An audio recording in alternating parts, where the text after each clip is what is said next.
Deesa ધારાસભ્યના જન્મદિવસને green દિવસ તરીકે ઉજવી માલગઢ સહિત ડીસા શહેરમાં 15,000 વૃક્ષોનું રોપણ કરાયું।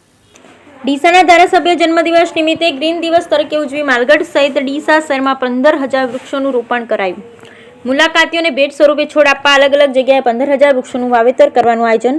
આજે ડીસાના ધારાસભ્ય પ્રવીણભાઈ માળીના જન્મદિવસની અનોખી રીતે ઉજવણી કરાઈ। ડીસા પંથકમાં હરિયાળી ક્રાંતિ લાવવાના સંદેશ સાથે માલગઢ સહિત ડીસા શહેરમાં અંદાજે 15,000 વૃક્ષોનું વાવેતર કરી ગ્રીન દિવસ તરીકે ઉજવણી કરાઈ। આ વર્ષે સમગ્ર ગુજરાતમાં લોકોએ રેકોર્ડ બ્રેક ગરમી અનુભવી હતી, ત્યારે નાગરિકોને પણ વૃક્ષોનું જીવનમાં કેટલું મહત્વ છે તે સમજાઈ ગયું છે।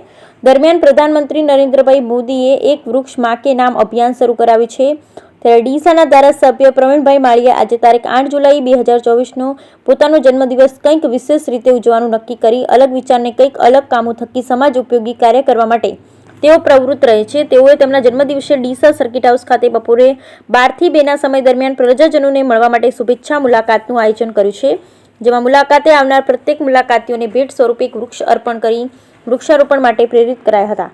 જ્યારે આજના આ દિવસને વિશેષ બનાવવા માટે અલગ અલગ જગ્યાઓમાં 15,000 જેટલા વૃક્ષોનું વાવેતર કરવાનું આયોજન કરવામાં આવ્યું હતું, જેમાં માલગઢ આદર્શ હાઈસ્કૂલ પાસે દલિત સમાજની દીકરીઓના હસ્તે 8,000 જેટલા વૃક્ષોનું વાવેતર કરવામાં આવ્યું। એ જ રીતે ડીસા શહેરના ઓવરબ્રિજ નીચેના સ્થળે 4,000 વૃક્ષ સહિત નાનાજી દેશમુખ બાગમાં પણ વૃક્ષારોપણ કરવામાં આવશે, જ્યારે શહેરીજનોએ પણ વૃક્ષોનું વિતરણ કરવા માટે ઠેર ઠેર આયોજન કરાયું, જેમાં સરદારબાગ આગળ, business world shopping centre, overbridge નીચે તેમજ માર્કેટ યાર્ડમાં નિઃશુલ્ક મોટા રોપાઓનું વિતરણ કરી આજે વૃક્ષોનું વાવેતર કરવામાં આવ્યું હતું। ડીસાના ધારાસભ્ય પ્રવીણભાઈ માળીએ જણાવ્યું હતું કે દરેક નાગરિકે વૃક્ષોના રોપાઓ લઈને ઓછામાં ઓછા એક વૃક્ષનું વાવેતર કરશે તો પ્રકૃતિની મોટી સેવા થઈ શકશે અને ડીસા પંથકને હરિયાળી ક્રાંતિ લાવી શકાશે।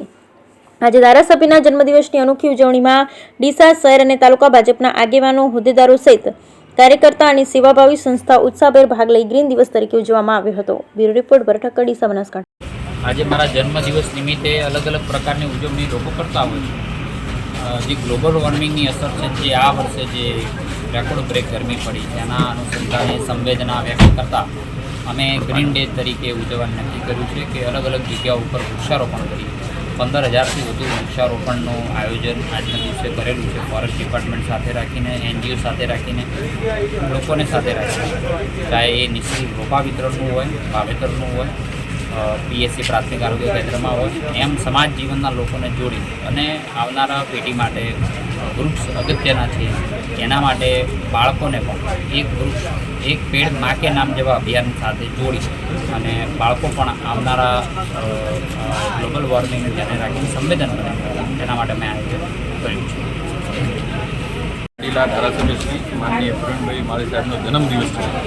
એમના જન્મદિવસે સાહેબે ગ્રીન દિવસ તરીકે ઉજવવાનું નક્કી કર્યું છે, તો સાહેબની પ્રેરણા લઈને આપણે પણ દરેક PSCમાં જ્યાં કેમ્પસની સગવડ હોય, જ્યાં કમ્પાઉન્ડ વોલ હોય, ત્યાં 50-50 વૃક્ષો અને જ્યાં સબ સેન્ટર છે ત્યાં 10-10 વૃક્ષો વાવીને એનું જતન કરવાનું નક્કી કર્યું છે।